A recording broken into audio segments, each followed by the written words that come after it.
at least 2 categories of people in the world. You have to know that. The Kabbalists say 3. They say good, evil, and those in the middle. What does that mean? Good, evil, and those who are evil trying to be good.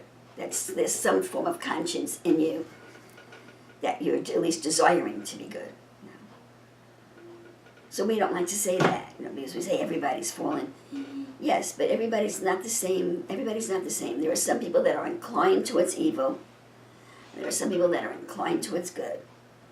And of the people that are more inclined towards evil, you say a scale of 1 to 10. Everyone from 1 to 5 is evil, and from 5 to 10 is good. But everyone is not perfectly good. To be perfectly good, you have to be a 10. So everybody from 5 to 10 is good, with different degrees of goodness on the scale. Everyone from 1 to 5 is not perfectly evil, but there are different degrees of evil from 1 to 5 on the scale. So you get people practicing witchcraft and doing human sacrifices and doing really evil things, and they're a 1 down on this level of the scale.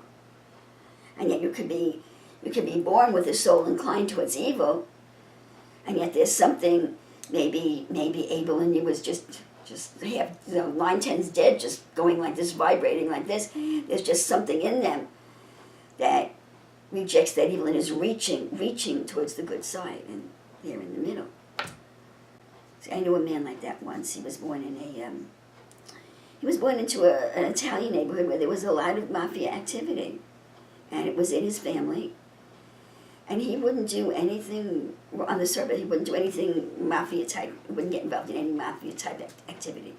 In that neighborhood, for example, it was very common around Christmas time that some of the people from that neighborhood that worked for the post office would steal credit cards out of the mail, and they'd go out and buy all their stuff.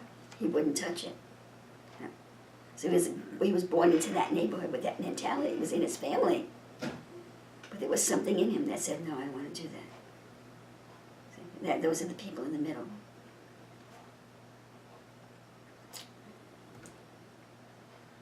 So the fact that you go to church and you speak in tongues doesn't automatically put you in the second half of the scale, which says you're good. Because what we're talking about is what's in your heart.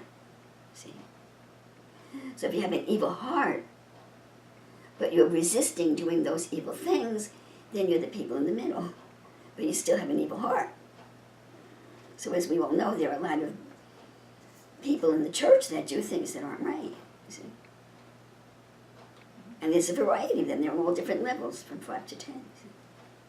No, the only one that's perfectly good is Jesus. I like that because I heard that term, perfectly good or perfectly evil, and I never understood it. Actually, Peter Demetrius taught that.